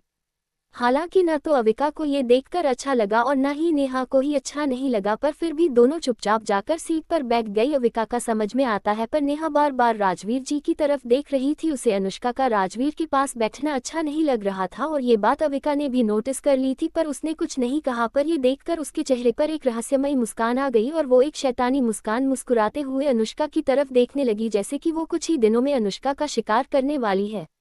राजवीर जी ने एक नज़र नेहा और अविका को देखा और चारों लोग चुपचाप अपना लंच करने लगे। लंच करने के बाद राजवीर जी खड़े होते हुए बोले, 3 दिन बाद हमारी शादी है, मैं चाहता हूं कि तुम शादी की तैयारियां करो। हालांकि शादी ज़्यादा बड़ी तो नहीं होगी, बट हम कोर्ट मैरिज करेंगे और हमारे कुछ खास ही मेहमान आएंगे, कहकर वो वहां से चले गए।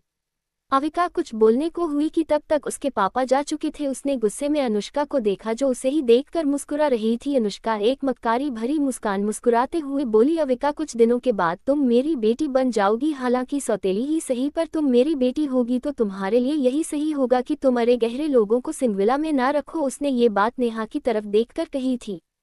हालांकि दोनों ही उसकी बात समझ गए थे, पर नेहा ने कुछ नहीं कहा था, क्योंकि ये बात उसे भी बहुत अच्छे से पता थी कि उसका यहाँ पर कोई भी हक नहीं है। अविका खड़े होते हुए बोली, आपकी शादी मेरे पापा से हुई नहीं है, अभी भी शादी में 3 दिन बाकी है, और क्या पता जो आपकी प्रेगनेंसी की बात हिलाई जा रही है, जिसकी वजह से आप मेरे पापा को ब्लैकमेल कर रही है, पता नहीं ये बच्चा है किसका। अविका अनुष्का चीखते हुए बोली, तुम्हारा दिमाग खराब है, ये क्या बकवास बातें बोल रही हो, ये राजवीर जी का ही बच्चा है, समझी तुम, इसलिए आगे से ध्यान रखना कि तुम्हें क्या बोला है और क्या नहीं। मैं तुम्हारी कुछ दिन के बाद मॉम बनने वाली हूँ, इसलिए मुझसे तमीज से बात करना, वरना मैं तुम्हें राजवीर जी से बहुत दूर कर दूंगी। आई बात समझ में, कहकर वो वहां से अपने पैर पटकते हुए अपने रूम में चली गई। हालांकि दोनों ही उसकी बात समझ गए थे, पर नेहा ने कुछ नहीं कहा था, क्योंकि ये बात उसे भी बहुत अच्छे से पता थी कि उसका यहाँ पर कोई भी हक नहीं है। अविका खड़े होते हुए बोली, आपकी शादी मेरे पापा से हुई नहीं है, अभी भी शादी में 3 दिन बाकी है, और क्या पता जो आपकी प्रेगनेंसी की बात हिलाई जा रही है, जिसकी वजह से आप मेरे पापा को ब्लैकमेल कर रही है, पता नहीं ये बच्चा है किसका। अविका अनुष्का चीखते हुए बोली, तुम्हारा दिमाग खराब है, ये क्या बकवास बातें बोल रही हो, ये राजवीर जी का ही बच्चा है, समझी तुम, इसलिए आगे से ध्यान रखना कि तुम्हें क्या बोला है और क्या नहीं। मैं तुम्हारी कुछ दिन के बाद मॉम बनने वाली हूँ, इसलिए मुझसे तमीज से बात करना, वरना मैं तुम्हें राजवीर जी से बहुत दूर कर दूंगी। आई बात समझ में, कहकर वो वहां से अपने पैर पटकते हुए अपने रूम में चली गई। अब आगे नेहा वहां से डायरेक्ट उठकर अपने रूम में चली गई, पर उसकी आंखों में अविका ने आंसू देख लिए थे। अविका नेहा की तरफ नेहा के ही रूम में चली गई। उसने देखा नेहा खिड़की के पास बैठकर गार्डन की तरफ देख रही थी, पर फिर भी उनकी आंखों में आंसू थे। अविका ने उनके कंधे पर हाथ रखा तो नेहा रुआंसी आवाज में अविका से बोली, अविका हमें यहाँ से जाना चाहिए, हम यहाँ और नहीं रुक सकते हैं, हमारा यहाँ अपना कोई नहीं है, हम किस हक से यहाँ रुकेंगे। सही तो कहा था अनुष्का जी ने, वो तुम्हारी मॉम बनने वाली है, तुम्हें उनसे अच्छे से बात करनी होगी, और वो जब तुम्हारी माँ बनने वाली है तो उनका इस घर पर पूरा अधिकार होगा। आज नहीं तो कल हमें यहाँ से जाना ही होगा ना अविका। अविका ने अपनी आंखें बंद कर ली और वो अपने मन में अनुष्का को गाली देते हुए बोली, अनुष्का तुम बहुत बुरी हो, पर बस अब और नहीं, ओनली 3 दिन है तुम्हारे पास, 3 दिन में मैं तुम्हारी जिंदगी नरक से भी बदतर ना बना दी तो मेरा भी ना। अविका राय सिंघानिया नहीं, उसे गहरी सांस ली और वो नेहा की तरफ देखकर बोली, याद है आंटी, मैंने हॉस्पिटल में आपसे एक प्रॉमिस लिया था कि मैं आपसे एक ऐसी चीज मांगी जो आप कभी भी मुझे देने से मना नहीं करेगी। नेहा जी अपनी आंखों से आंसू पूछते हुए बोली, हाँ अविका, हमें बहुत अच्छे से याद है और हमें ये भी याद है कि हमें अपना वादा हर हालत में पूरा करते हैं, पर तुम ये अभी क्यों पूछ रही हो। अविका बोली, ठीक है आंटी, आपने हमसे वादा किया था और कहा था कि हम आपसे एक चीज मांग सकते हैं, तो ठीक है, फिर मैं अपने पापा के लिए आपको मांगती हूँ। नेहा चौंकते हुए बोली, ये क्या बोल रही हो अविका, होश में तो हो, तुम्हारे पापा की शादी अनुष्का जी से होने वाली है और वो माँ बनने वाली है, उनकी पेट में तुम्हारा छोटा भाई या बहन है, तुम ये कैसी बातें कर रही हो। कहकर वो परेशान होकर बेड पर बैठ गई। अविका जब आई थी तो उसने पहले ही दरवाजा बंद कर दिया था, क्योंकि उसे ये बात अच्छे से पता थी कि अनुष्का के कान हमेशा अविका के आगे पीछे ही घूमते रहते हैं। वो हर हालत में अविका की हर एक चाल को सुनना चाहती थी। उसे अब पता चल चुका था कि अविका कुछ ना कुछ जरूर ऐसा करेगी जिससे उनकी और राजवीर जी की शादी में कोई ना कोई बाधा जरूर आएंगी। इसलिए उसने सिंह विला में 2-3 मेड को अविका और उसकी हर एक हरकत पर नजर रखने के लिए कहा था, और ये बात अविका बहुत पहले ही समझ चुकी थी। उसे ये भी पता चल चुका था कि सिंगविला में 2-3 नौकर है जो अनुष्का की तरफ है और वो हमेशा अविका को फॉलो करती है, उसकी एक छोटी सी छोटी इन्फॉर्मेशन अनुष्का तक पहुंचाती है। इसलिए अविका ने आते समय ही दरवाजा बंद कर दिया था। रूम साउंड प्रूफ होने की वजह से अंदर की जितने भी आवाज थी बाहर 1% भी नहीं जा सकती थी। दरवाजे के बाहर ही एक नौकरानी कान लगाकर खड़ी थी, पर जब उसे कुछ भी सुनाई नहीं दिया तो वो अपने पैर पटकते हुए वहां से चली गई। अविका नेहा के पास बैठ गई और उनके हाथ में अपना हाथ लेकर बोली, आप इतने दिन से यहाँ रह रहे हैं तो आप इतना तो समझ गई होंगी कि अनुष्का मेरी मॉम बनने के लायक बिल्कुल नहीं है, और रही बात उनके पेट में बेबी की, तो क्या पता उनके पेट में बेबी है या नहीं, और अगर है भी तो किसका है कोई पता नहीं है। अविका की बात सुनकर नेहा हैरान होकर बोली, अविका ये तुम कैसी बातें कर रही हो, ये कैसे हो सकता है, और फिर तुम जानती हो ना कि तुम्हारे पापा कितने बड़े इंसान हैं, मैं उनसे शादी कैसे कर सकती हूँ, हालांकि मैं किसी और से प्यार करती थी, ये बात तुम्हें भी पता है कि मैं इतनी जल्दी किसी और पर भरोसा नहीं कर सकती हूँ। लेकिन अविका वो कुछ और कह पाती कि उनकी बात काटते हुए अविका बोली, आंटी मेरी शादी हो चुकी है और मुझे इस शादी के एक्सपीरियंस से इतना तो पता चल गया है कि रिश्ते कैसे निभाए जाते हैं और प्यार किसे कहते हैं। लेकिन आप ये भी तो ध्यान में रखिए कि आपने मुझसे वादा किया था कि मैं जो मांगूंगी वो आप पूरा करेगी, और उसी वादे के नाते आप मेरे पापा से शादी कर लीजिए। रही बात अनुष्का की, तो मैं कुछ ना कुछ कर पूरे सबूत इकट्ठे कर लूंगी उसके खिलाफ, क्योंकि वो बहुत बुरी है। बोलो क्या आप मेरी मॉम बनोगी, अविका ने बहुत आस के साथ नेहा से कहा था। नेहा ने एक नज़र अविका को देखा और अपनी आंखें बंद कर ली। उसकी आंखों से आंसू बहने लगे। उन्होंने बंद आंखों से एक गहरी सांस ली और हाँ में सिर हिला दिया। अविका ने मुस्कुराते हुए उन्हें अपने गले से लगा लिया और खुश होते हुए बोली, थैंक गॉड मॉम, आप बहुत अच्छी हो। उसके मुंह से पहली बार मॉम सुनकर नेहा ने कसकर अपनी आंखें बंद कर ली। अविका खुश होते हुए बोली, thank you so much mom, तैयार हो जाए, 3 दिन बाद आप ही मिसेस नेहा राजवीर सिंह बनेगी। रही बात अनुष्का की, वो जितना दिखती है उतना सीधी है नहीं, मैं कुछ ना कुछ कर उसके खिलाफ सारे सबूत इकट्ठे कर लूंगी। नेहा बोली, जैसी तुम्हारी मर्जी अविका, लेकिन मैं अपनी तरफ से पूरी कोशिश करूंगी तुम्हें एक माँ का प्यार देने के लिए। लेकिन राजवीर जी का क्या वो मानेगी मुझसे शादी करने के लिए।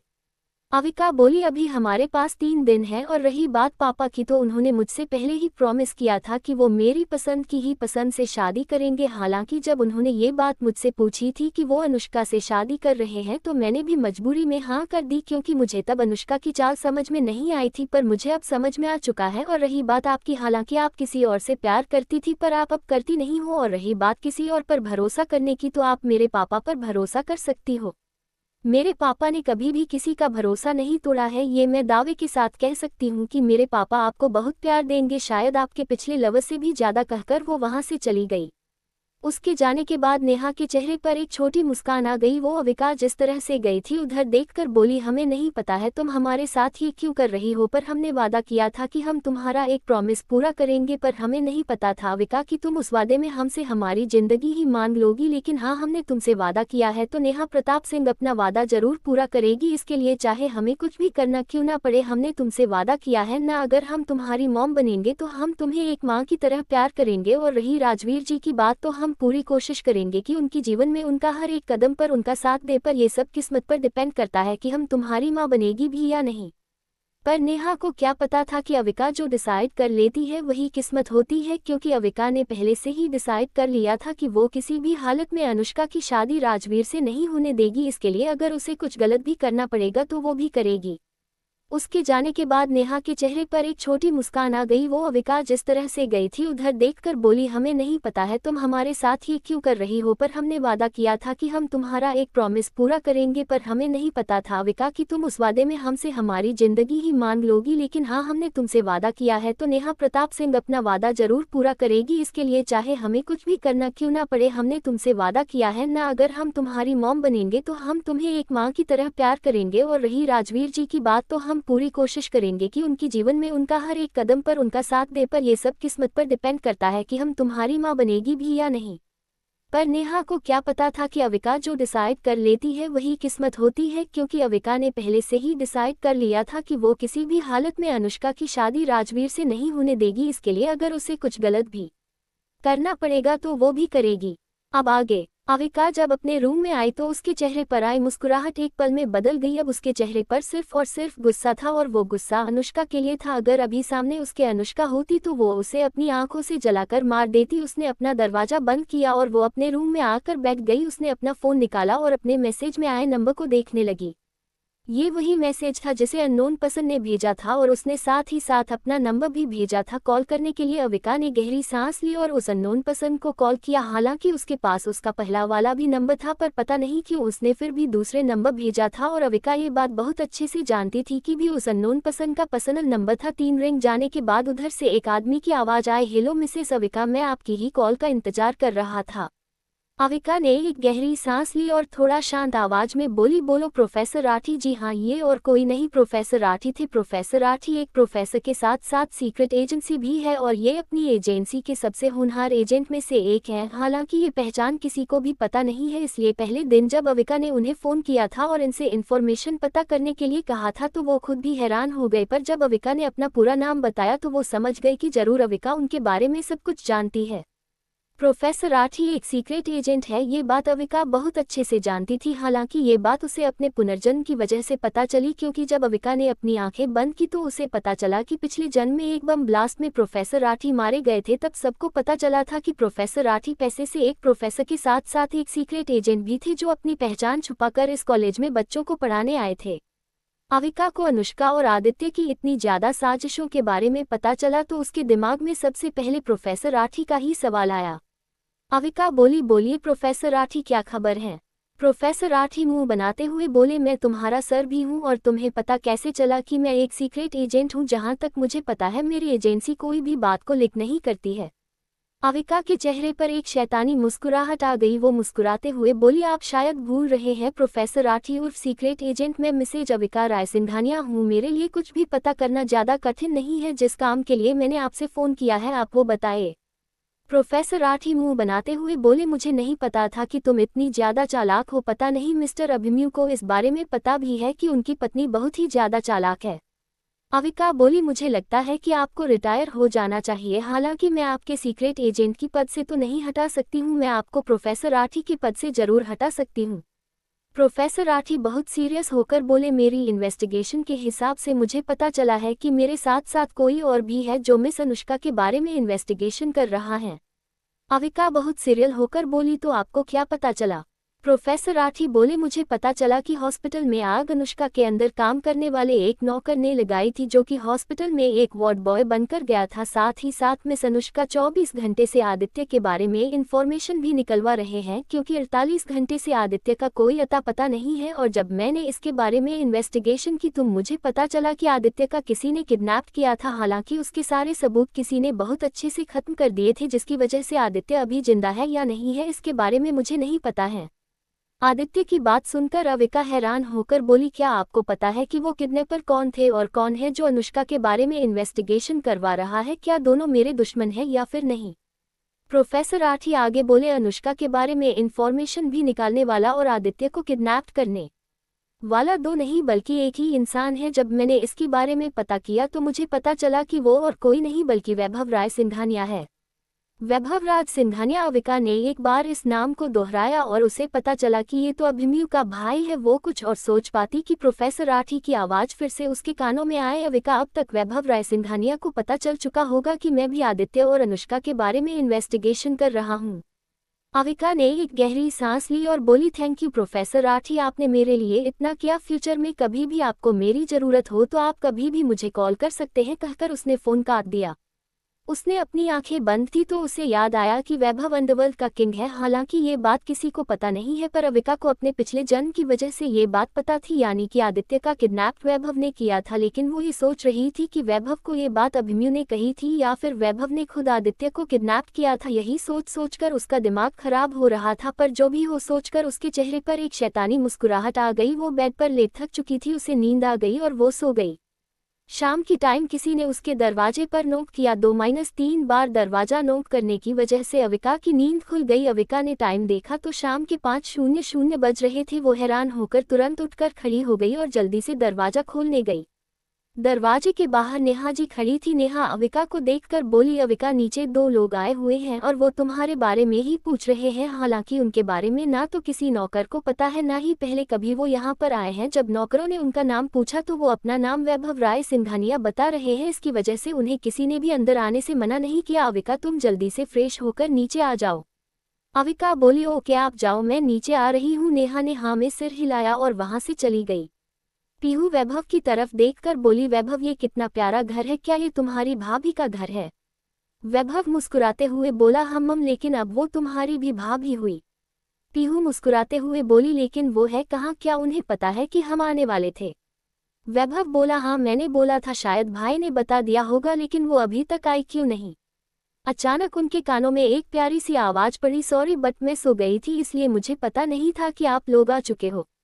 वैभव और पीहू ने जब सीढ़ियों की तरफ देखा तो वहां अविका खड़ी हुई थी, जो कि बहुत प्यारी लग रही थी। वैभव तुरंत खड़ा हो गया, साथ ही साथ पीहू भी। पीहू बहुत गौर से अविका को देख रही थी। पीहू हल्के से बोली, ओ माय गॉड, ये तो बहुत खूबसूरत है।